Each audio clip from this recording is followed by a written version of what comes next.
নমস্কার। অরূপ তোমার বাণী সব পর্বগুলোই এখন আমেরিকায় শ্যুট চলছে। এখানে আছি কিছুদিন, এখানেই ছোট ছোট করে ভিডিওগুলো প্রকাশ করা হচ্ছে। আমাদের আজকের এপিসোড হচ্ছে 91 নম্বর এপিসোড, 91 নম্বর এপিসোড।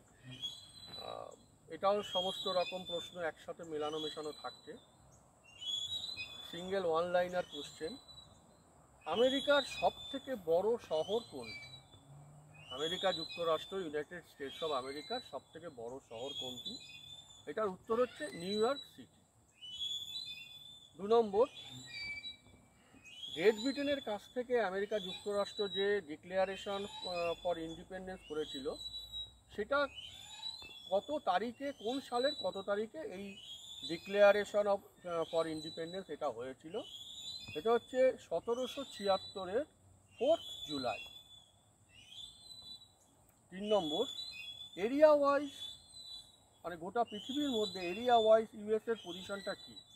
মানে আয়তনে কততম ইউএসএ? এটা হচ্ছে 4th, চতুর্থতম।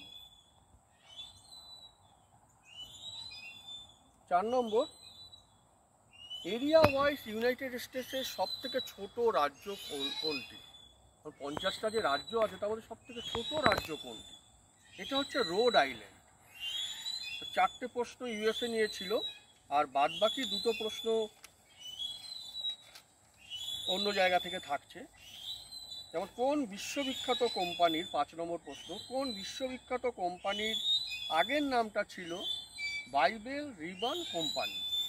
কোন বিশ্ববিখ্যাত কোম্পানি? এটার উত্তরটা হচ্ছে নাইকি। নাইকি কোম্পানির আগের নাম ছিল ব্লু রিবন স্পোর্টস কোম্পানি। আর আমাদের আজকের এপিসোডের 91তম এপিসোডের সবশেষ প্রশ্ন, আমরা ভারতের সিনিয়র ফুটবল দলটা নিয়ে যতটা মাতামাতি করি, সিনিয়র মহিলা ফুটবল দল নিয়ে একদম মাথা ঘামাই না। আমাদেরই দেশের ফুটবল দল, কিন্তু পুরুষদের দলটাকে নিয়ে যতটা মাথা ঘামাই, মহিলা ফুটবল দল নিয়ে অতটা মাথা ঘামাই না। প্রশ্ন হচ্ছে, ভারতের সিনিয়র মহিলা ফুটবল দলের নতুন হেড কোচ হয়েছেন কে? ভারতের সিনিয়র মহিলা ফুটবল দলের নতুন হেড কোচ হয়েছেন সন্তোষ কাশ্যপ। উনি আমাদের কলকাতাতেও খেলে গেছেন, সন্তোষ কাশ্যপ। আমাদের 6টা প্রশ্নের আজকের এপিসোড শেষ। সবাই ভালো থাকবেন, ভালো রাখবেন। নমস্কার। অরূপব্রত নাইচ এবং তার প্রযোজিত অরূপ তোমার বাণী এই অনুষ্ঠানটি সম্পর্কে আজকে 2-4 কথা বলব।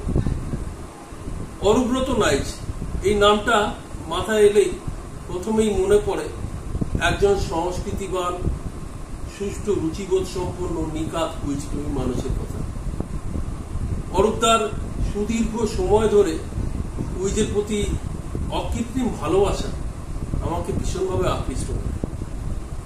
এবার আসি অরূপদার প্রযোজিত অরূপ তোমার বাণী এই অনুষ্ঠানটির কথা। এই অনুষ্ঠানটির প্রথম পর্ব থেকেই আমি দর্শক এবং অংশগ্রহণও করেছি। গুটি গুটি পায়ে এটি 100তম পর্বের দিকে এগিয়ে চলেছে। এই দীর্ঘ পথ পরিক্রমায় নতুন নতুন আঙ্গিকে অনুষ্ঠানটি দেখানো হয়েছে। এবং শুধু তাই নয়, বিভিন্ন যারা সদ্য কুইজে আঙিনায় এসছেন তাদের কাছে এটা বিশেষ রূপে কার্যকর। প্রতিযোগিতামূলক পরীক্ষার ক্ষেত্রেও বিশেষভাবে উপযোগী।